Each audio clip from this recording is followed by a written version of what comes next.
सभी कक्षा 10वीं के छात्रों का स्वागत है। तो छात्रों, आज की इस वीडियो में हम आपको एमपी बोर्ड कक्षा 10वीं जो आपका विषय हिंदी है उसके 9 दिसंबर 2024 को होने वाले अर्धवार्षिक परीक्षा 2024-25 का complete question paper complete solution के साथ बताने वाले हैं। तो कर लेते हैं वीडियो को स्टार्ट। वीडियो में पहली बार आए हुए वीडियो को लाइक करना मत भूलना, चैनल को सब्सक्राइब करके जितने भी आपके दोस्त हैं उनको व्हाट्सएप टेलीग्राम जहाँ पर भी आप वीडियो शेयर कर सको शेयर कर देना। तो करते हैं वीडियो को स्टार्ट। यहाँ पर सबसे पहले आप निर्देश देख सकते हैं कि सभी प्रश्न करना अनिवार्य है और जो बाकी निर्देश है वो यहाँ पर से आप देख लीजिए।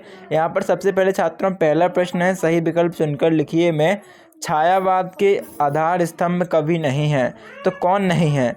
तो यहाँ पर जो सूरदास हैं वह आधार स्तंभ कवि नहीं है।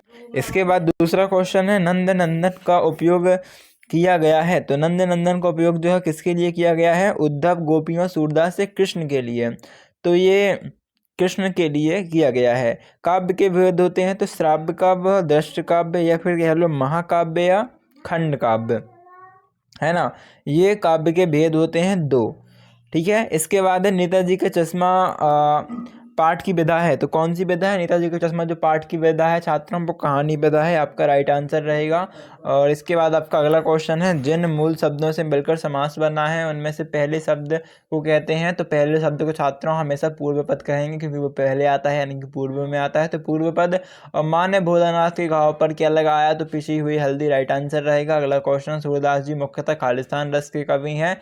तो यहाँ पर उत्तर रहेगा वात्सल्य रस के। गोपियों ने मधुर संबोधन के लिए खालिस्तान के लिए दिया। तो गोपी ने मधुर संबोधन के कृष्ण के लिए दिया। फिर है वीर रस का स्थायी भाव, तो उत्साह आ जाएगा। चौपाई के प्रत्येक चरण में मात्राएं, तो यहाँ पर आपको थोड़ा सुधार कर लीजिएगा किसमें? गोपियों के मधुर संबोधन के। यहाँ पर आपका कृष्ण नहीं उद्धव सही रहेगा। और चौपाई के प्रत्येक चरण में कितनी मात्राएं होती हैं? तो उत्तर रहेगा 16। ठीक है ना। इसके बाद प्रतिमा बनाने वाले का नाम तो क्या था? इसका नाम था छात्रों आपका, यहाँ पर उत्तर रहेगा आपका मोतीलाल, यहाँ पर राइट आंसर रहेगा। इसके बाद है कभी कभी हमसे खालिस्तान कुश्ती भी लड़ते हैं। तो कभी कभी बाबूजी जो हैं कुश्ती भी लड़ते हैं, उत्तर राइट आंसर रहेगा। इसके बाद आपका अगला क्वेश्चन क्या है? वो है आपका सही जोड़ी मिलाइए। तो यहाँ पर आपका स्तंभा को स्तंभा से मिलाना है। यहाँ पर है आत्मकथ्य रस काव्य की, है ना। इस प्रकार से आपको क्या करना है? इसकी सही जोड़ी मिलानी है। तो यहाँ पर आपका जो आत्मकथ्य है इसका जो मिलान है छात्रों वह हो जाएगा शरीर है। रस काव्य की तो क्या है? आत्मा है। यह कहानी भी यह मन्नू भंडारी की है। रामचरितमानस सभी नेताजी का चश्मा, तो नेताजी का चश्मा आपको स्वयं प्रकाश जी की रचना है।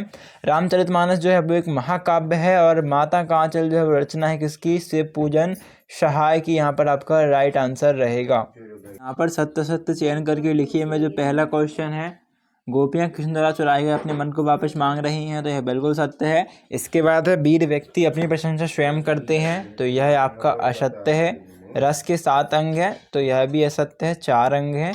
उपकार मानने वाला कृतज्ञ कहलाता है, तो यह भी आपका असत्य है। उपकार मांगने वाला कृतज्ञ, है ना। फिर नेताजी का मूर्ति संगमरमर की थी, तो यह सत्य है। और तारकेश्वर नाथ ही भोलानाथ थे, तो यह भी सत्य है। इसके बाद आपका अगला क्वेश्चन आता है, क्या एक शब्द वाक्य में उत्तर दीजिए। तो पहला क्वेश्चन है, गोपियों ने भ्रमर के बहाने किस पर व्यंग्य बाण छोड़े हैं। तो पहले में आपका क्वेश्चन में उत्तर रहेगा कृष्ण।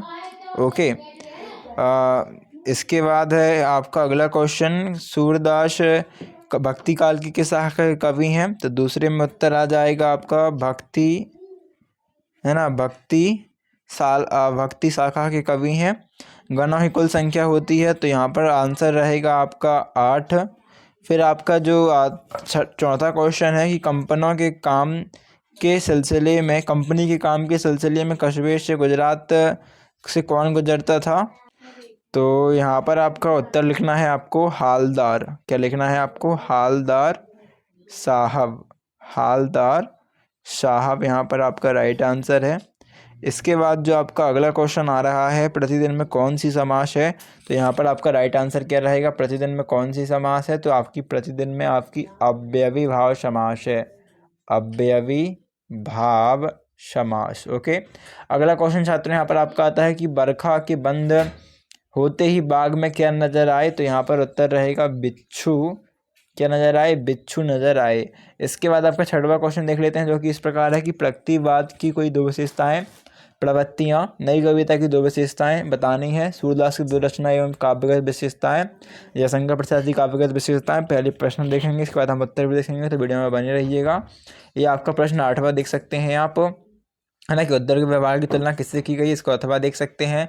9वां क्वेश्चन, देन 10वां, इसके बाद 11वां क्वेश्चन आप यहाँ पर से देख सकते हैं। 12वां क्वेश्चन, 12वें के बाद आप यहाँ पर से 13वां क्वेश्चन, 14वां क्वेश्चन, ओके।